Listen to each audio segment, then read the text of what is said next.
7670. Small town service with big city results. A full service medical, commercial, retail, and individual collection service. Celebrating 10 years in business. Call Financial Recovery at 423-473-7670 to help you with your accounts receivable and past due invoices. Financial Recovery, 423-473-7670. So from Hong Kong. In Hong Kong, for the last generation, I'm BetaMortal.com, the Republican I candidate did for not governor. have sexual relations with And I that realized woman. that this is something Miss he is Lewinsky. We're not going to inherent. be able to solve our problems if we get distracted by sideshows and carnival barkers. One Republican, one Democrat, and you discuss the issues that matter in today's local, state, national, and global politics. Hosted by Steve Hickson with co-hosts John Stanberry and Franklin Chansey. This is Backfire. Hey, welcome to Backfire this day. What is today, Wednesday? Wednesday. I'm not sure. I was up about all night last night, but today is Wednesday. Yes, Backfire. Here we are. Welcome to our show with John Stanberry and Franklin Chansey and myself, Steve Hickson. We're going to have a special guest in here in just a little bit. We're going to talk about some Obamacare and some things that are going on right now. Right now, I just don't think things could be any more screwed up right now than they are. We've got the rollout of Obamacare, this secret spying of the heads of state, and the president says, I just don't know. He doesn't know anything. I don't believe the president actually said that. Franklin. No. Franklin, your own liberals are starting to lambaste him about this. John, I just ask you to be straightforward here. The president didn't say that. He didn't say, I don't know. He said, I wasn't informed. No, I wasn't he didn't aware. say that either. The first time I heard that was on the news. I heard about it on the news like you did. I mean, take your pick. Benghazi. He did not IRS, say that, John. Fast and Furious. You're quoting a story in the Wall Street Journal that cited a source out of the National Security Agency. The president never said any such thing. What did he say, Franklin? I don't know that he's made a comment about this one yet. About what? Which this one? About this one yet. Well, he's talking about the supposed scandal about monitoring cell phone conversations for Angela Merkel.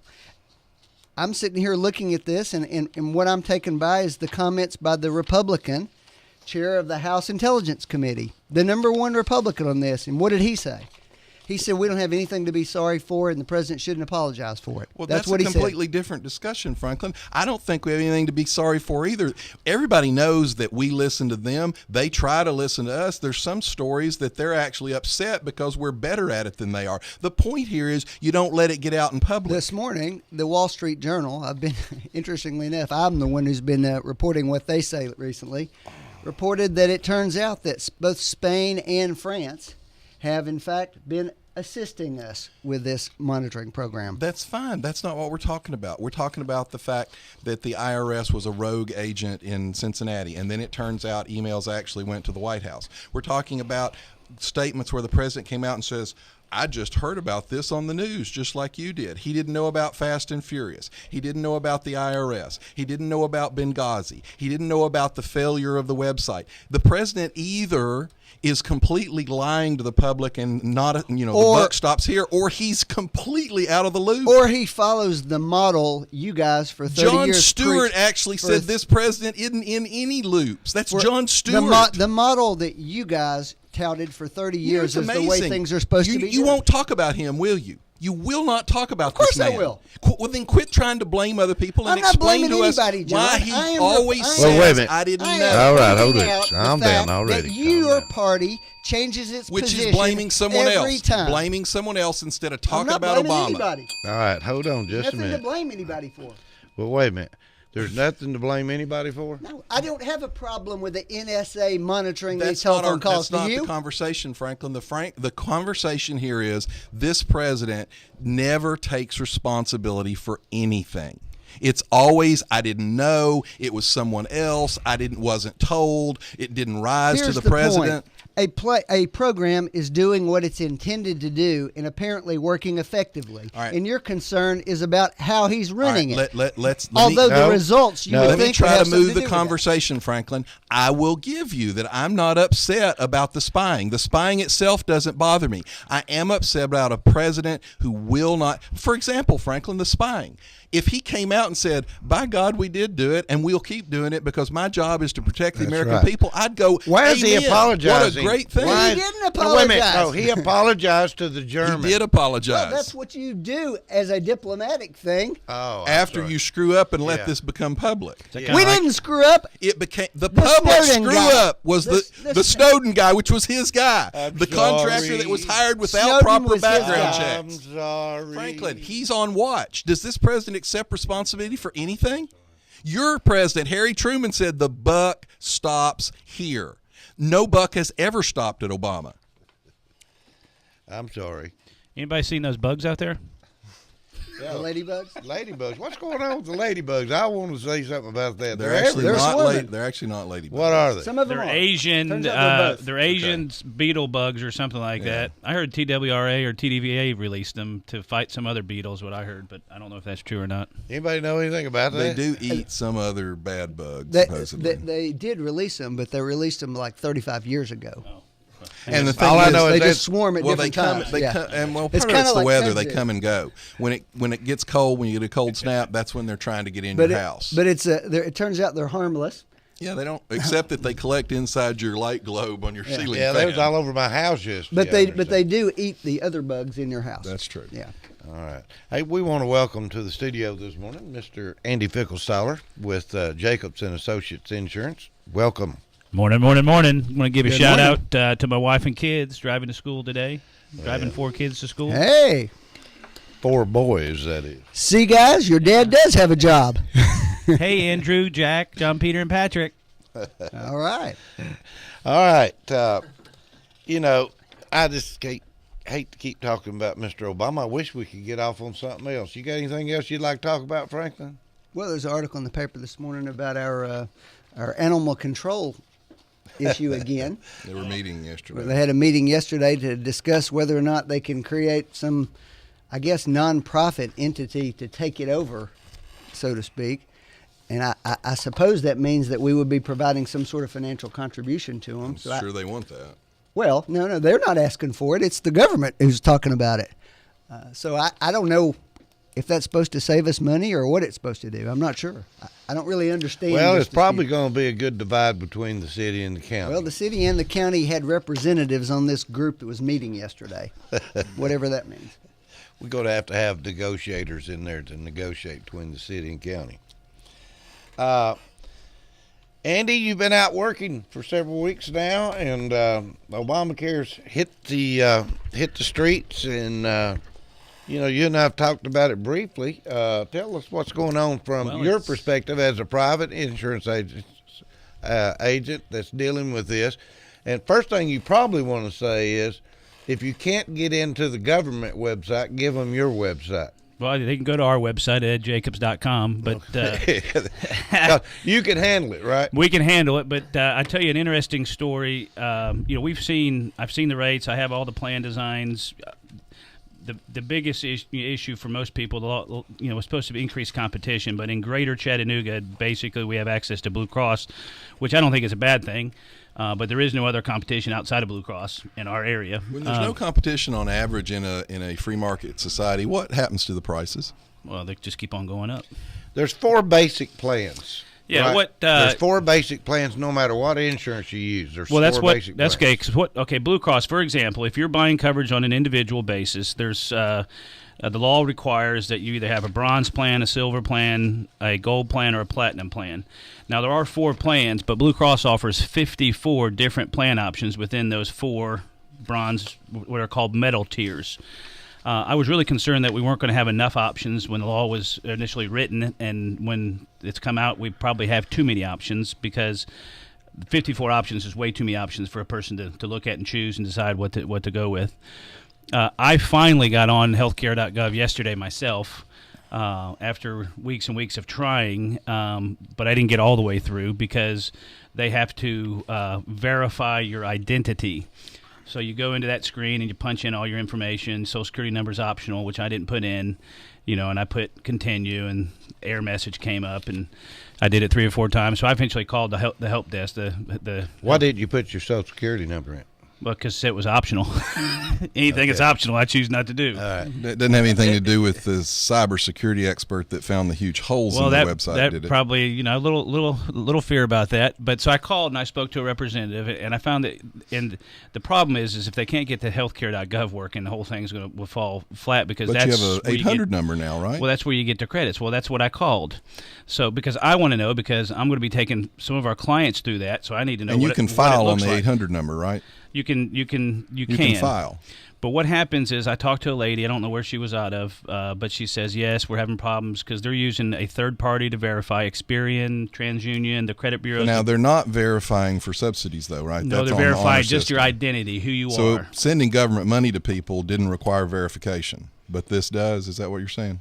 Well, they have to identify who you are before then you get to the subsidy, the tax credit stage. And they don't verify that. How do they verify? Well, they're going to verify that on the back end, I guess. No, they've already announced you're on the honor system there. I was fixing to say, how are they going to verify without Social Security number? Yeah, I don't know, but here's what was interesting. I called the lady, and she said, yeah, we're having trouble with that. And she said, well, you got 2 options. And she says, you can send us a copy of your driver's license if you have a driver's license. Do you have a driver's license? I said, yeah, I got a driver's license. And I said, well, what's my other option? Wait a minute. If you vote, you don't need one, do you?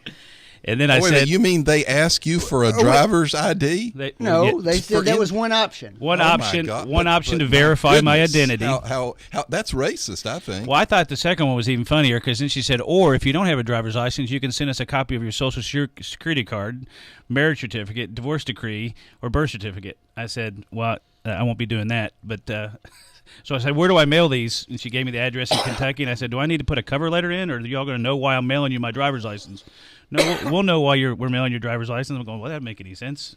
So I was like, if regular public has to go through that process, people won't be able to identify their. I don't know if you didn't get to that point or not, but you can't actually register on phone because at some point, even after you send off, what I mean is even if you do everything and you send it in, they then send it back to you and tell you have to go on healthcare.gov. So you can't actually register by phone. Yeah, I didn't get that far because I said, okay, fine, I'm not going to give you my Social Security number. I'm not going to do all that, but I just good information. So hopefully, if the website's not working, I mean that people are not going to be able to get enrolled. By the way, the mail application, John, what? Our expert has not completed a single sentence he started. I'm just asking questions, Franklin. Let him tell us something.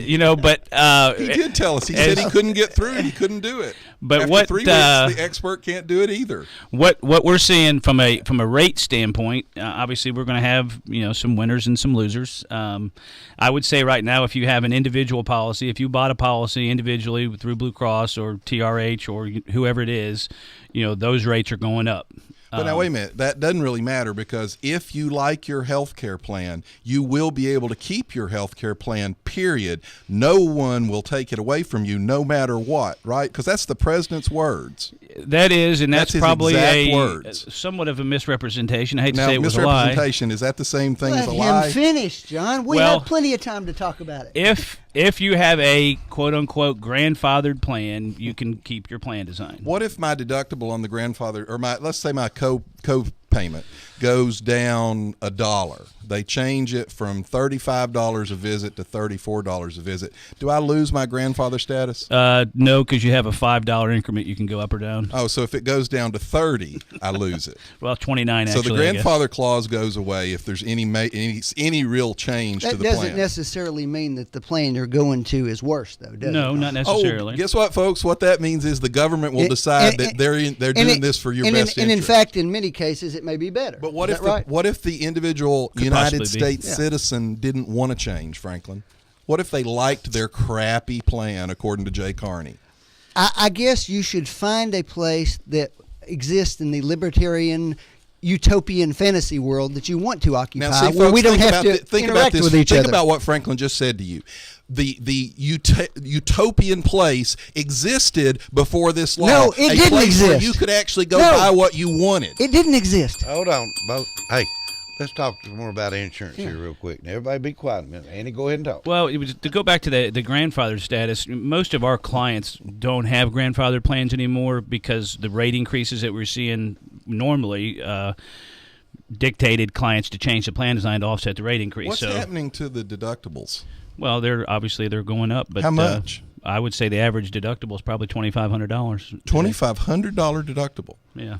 So on out-of-pocket expenses, basically, you have no coverage. Well, most of the Obamacare plans have an out-of-pocket of $6,350, which is I disagree with, because most of our plans today have an out-of-pocket deductible plus co-insurance equals out-of-pocket maximum. Out-of-pocket maximum's the most important piece of any health insurance contract. That's when you stop paying and the insurance company starts to pay. Most of our plans were $2,500 deductible, $2,500 out-of-pocket, or $2,500 deductible with a $4,000 out-of-pocket is probably the range of 99% of our clients. With the healthcare law, for example, Blue Cross has 6 bronze plans, and they all have an out-of-pocket of $5,300 to $6,300. So that's double. Well, it's 50% higher than what we're typically seeing. Okay, so that's on the deductible. What about the rest of it? Well, none of the bronze plans have office visit copays or drug cards. It's all straight deductible, kind of like the current high deductible HSA plans. They have 16 silver plans. I'd say probably 4 or 5 of them have an office visit copay and or drug card. The rest of them are straight deductible and coinsurance. Of the total 54 plans, I'd say probably 10 or 11 have an office visit copay and a drug card combination, which most people are used to, what I would call a traditional PPO plan. And then rates are going to vary. Rates are age banded. 0 to 20 is one rate, and then 21 to 64. Has it always been the case, Andy, that the thing you're talking about, though, people liked having those copays and so forth, but they also paid for that in terms of a higher rate because of it, right? That's correct. I personally think copays are overvalued, but if you surveyed 100 people out there, they would say that what does an office visit cost? They would say a $25 copay or a $10 copay or a $30 copay. But when you sold insurance to someone in the past, you would explain that and they could make that choice. That's right? correct. And they can't make that choice now, right? No, they can. What'll happen is, because what we've looked at is, I personally think the Bronze 04 from Blue Cross is the best value on the board. It's a $5,300 deductible, 100% plan. No office copay, no drug card. When I compare that to a Gold 11 that has a $3,550 office visit copay, $835.50 drug card, $3,500 100% plan.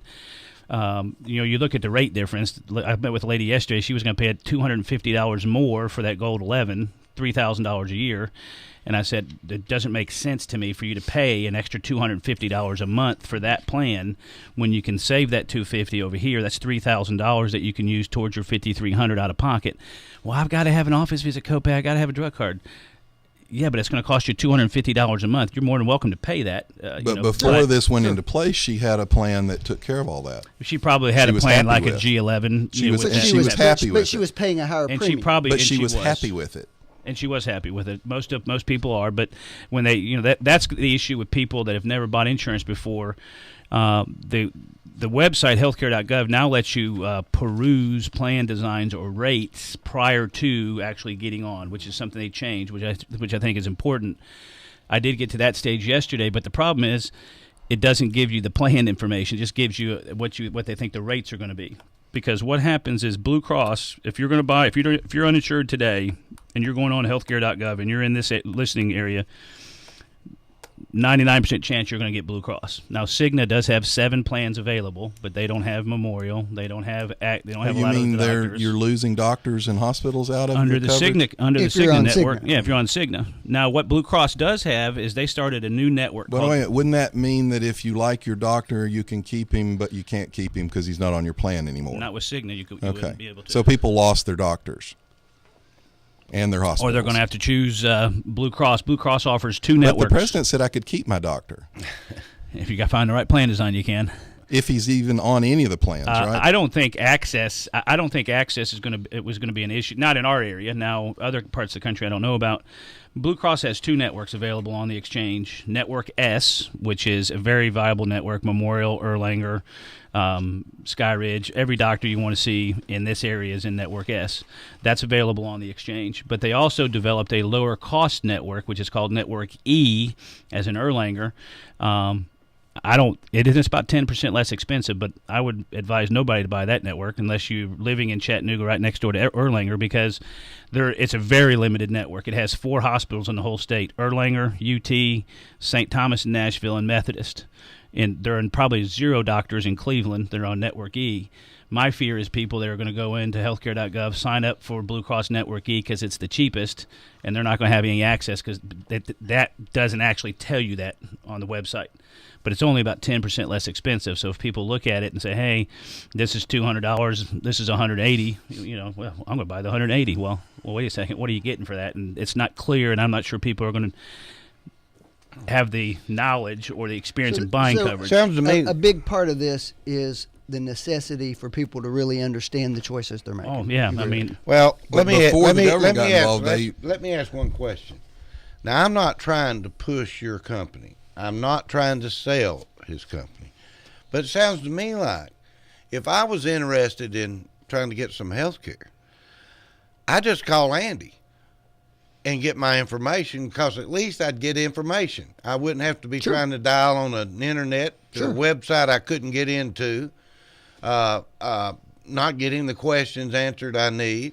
I believe. I would actually say that I realize the website experience is frustrating, and I understand that and agree with that.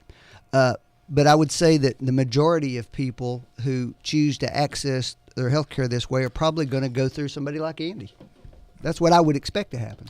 Well, why would you use the word choose? No one's choosing. The government's making us do this. So don't say choose. No one chose this. The government forced it on us. Oh, by the way, Steny Hoyer, the ranking House Democrat leader, yesterday said, this is a direct quote, "We knew that there would be some policies that would not qualify, and therefore people would be required to get more extensive coverage." So, folks, President Obama, Nancy Pelosi, Harry Reid, Steny Hoyer, all of the Democrats have lied to you for 3 years running. Point blank lied. What percentage of people is that applying to? Oh, no, Franklin, no, I'm glad just you said asking that. what we're so talking guess about. what, folks? If you're one of the 5%, which is what Franklin's talking about, 14 million Americans that are going to lose their coverage, lose their doctor, lose their hospital, the Democrats don't care because you're a small number. Well, first of all, there's no evidence that means you're going to lose your doctor or your hospital. Here's what I don't understand is when they say they're going to lose their coverage, I've only been doing it 20 years. On the front page of the Chattanooga paper is a good example.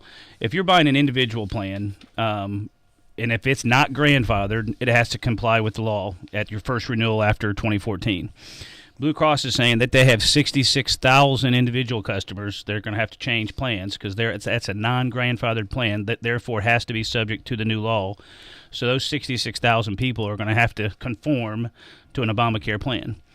Likewise, they have 40,000 individual plans that are grandfathered that don't have to change. Because what happens is they kept their plan that was in place on March 23rd, 2010, and they haven't made any more changes, $5 on copays or 15% of medical inflation. There's a whole bunch of guidelines to keep a grandfathered status. But insurance companies stopped selling grandfathered plans probably 2011. They just said, hey, we're not selling grandfathered plans anymore. Which if I was an insurance company, I'd say that too, because I don't want to administer a grandfathered and a non-grandfathered plan. So most companies say, they bowed to the government. Yeah, we're just going to choose to sell non-grandfathered because it's easier to keep track of one set of policies and go forward. But when people say, like watching TV last night, 300,000 people in Florida lost their coverage, I don't know what type of coverage they had.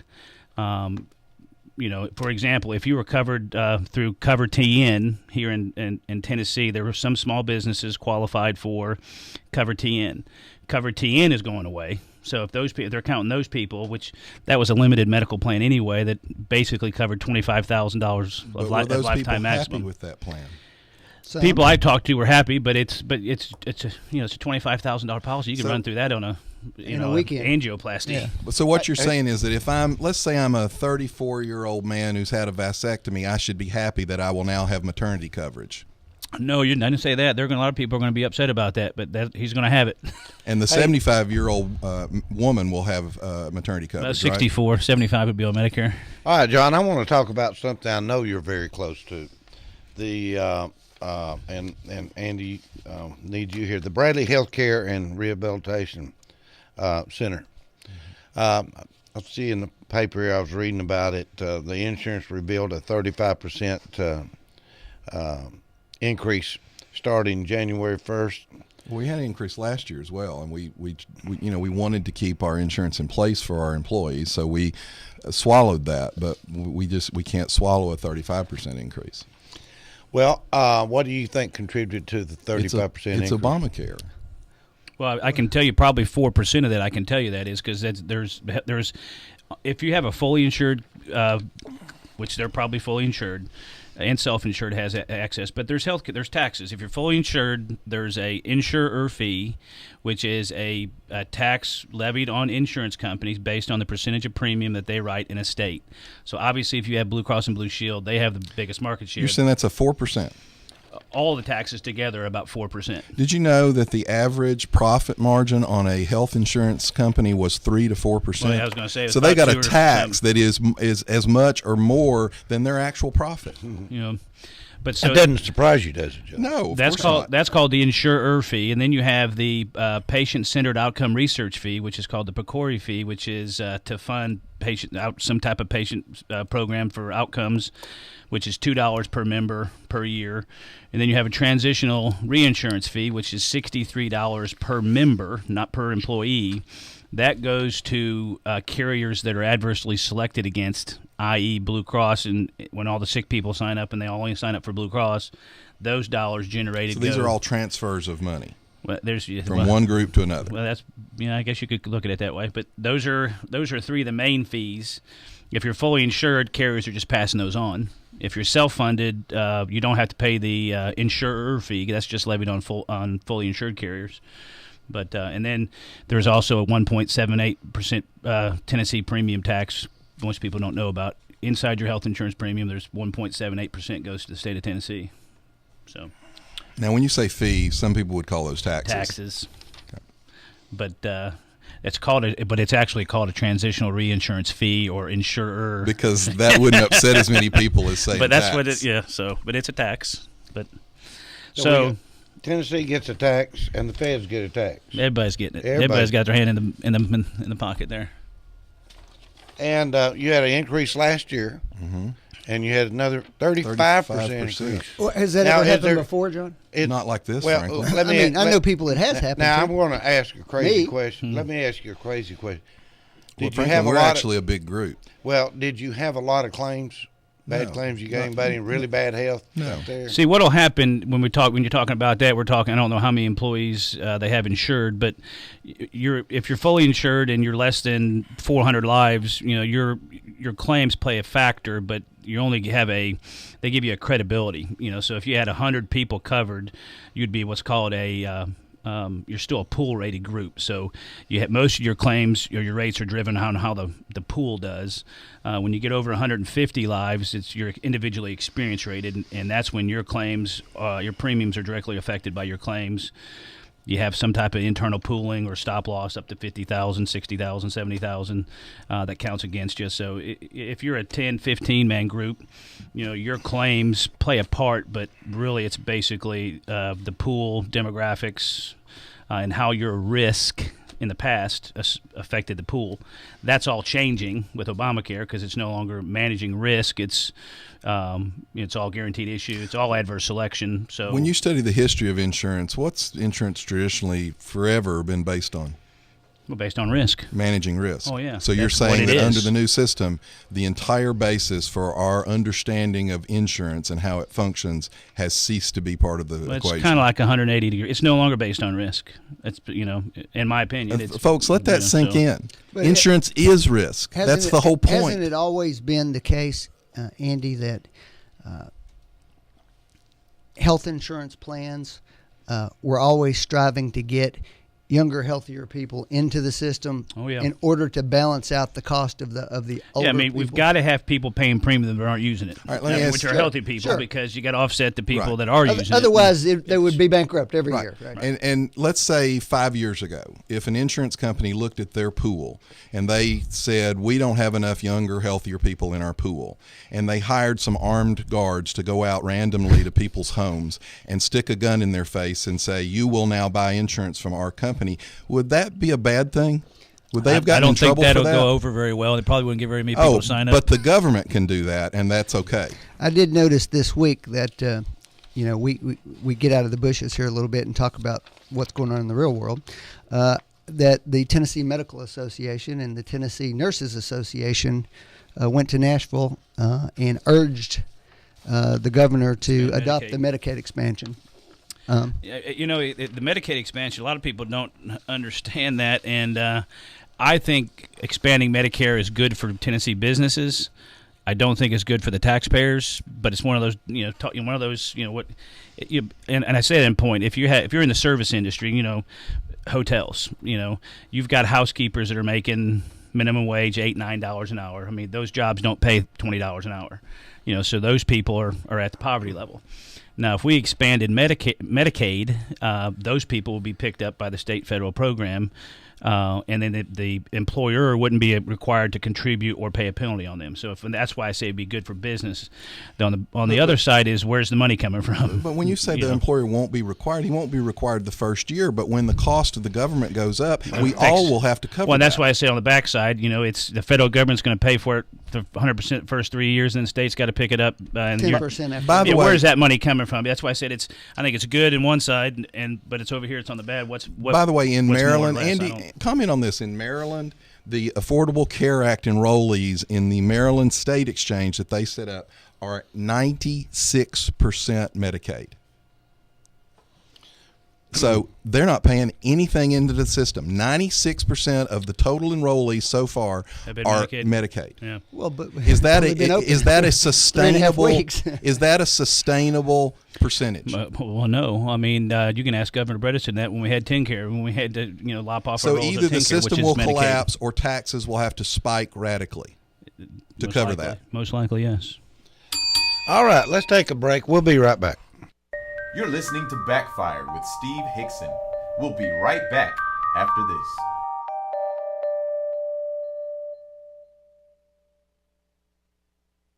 You are listening to WOOP-LP, Cleveland, Tennessee.